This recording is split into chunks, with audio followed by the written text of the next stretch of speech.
Hello, I'm Brian Fox. Thank you for watching I Hate Rock Music. And of course, my regulars now know, of course, that I love rock music. It's just my dry humor calling the channel I Hate Rock Music. One of the reasons I love rock music and record collecting is a band like this, the band Help from Northern California. And they started out in a band called Hot Chocolate, and then in 1970 they changed their name to Help. And in this case, a lot of times with these kind of bands, we end up with one album. In this case, we ended up with two albums, which is really great.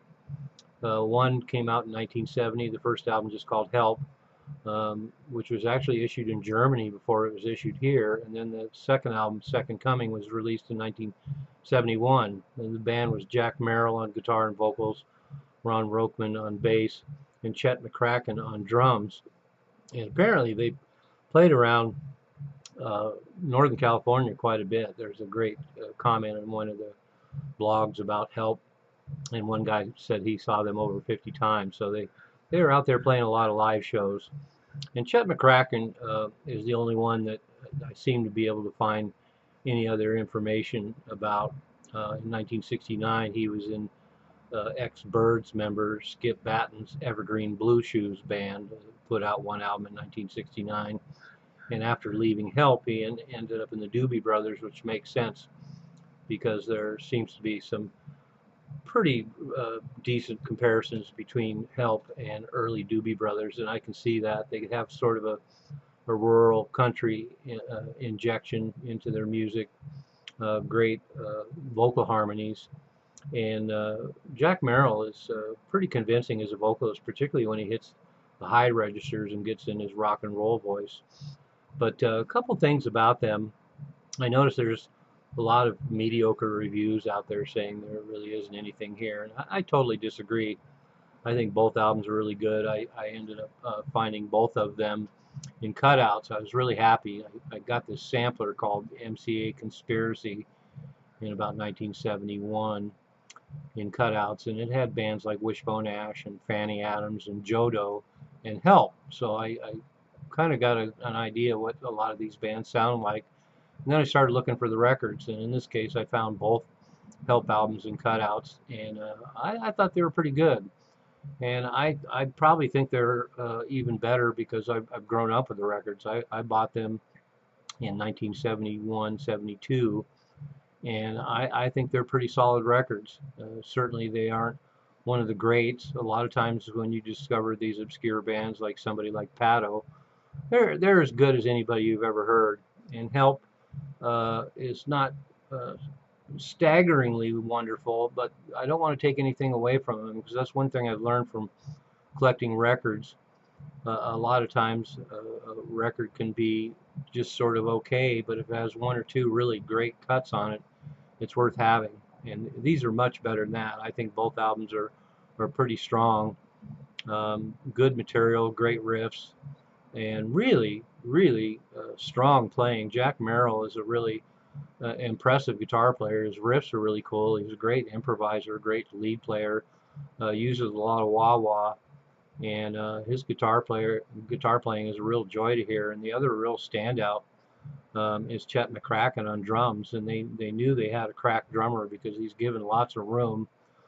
He makes a lot of these songs a little more special than they might have been without him, and they give him lots of leeway for drum parts and drum breaks, and the whole section is devoted to showing how great a drummer he is. And so the first album came out in 1970, and it starts out pretty much kind of a rural country rock sort of feel, but then the first song kind of gets into some improvisation and hints at what's to come. And then there's another couple of rural country tunes that are quite pleasant. Um, Nothing mind blowing, but really solid. And then they get into a lot of really cool improvisations. So by the time you get to the middle of that first Help album, you really get to hear some great band interplay and well worth hearing. But it only hints at what they did on their second album, 1971, Second Coming.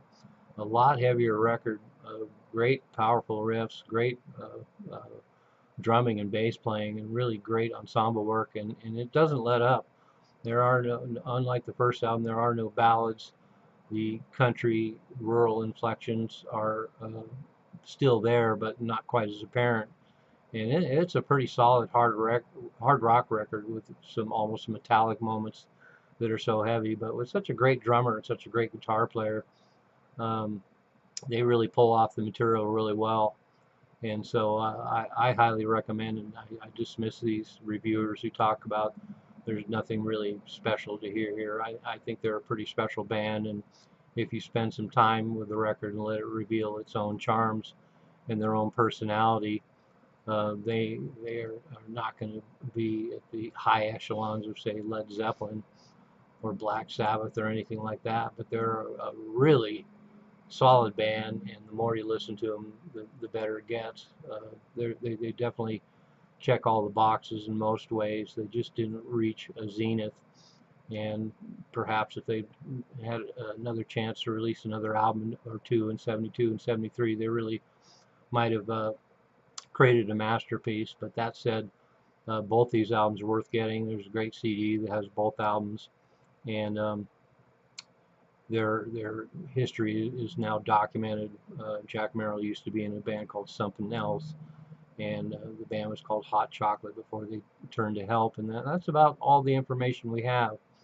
I don't know where Jack Merrill went, who's obviously a really strong guitar player.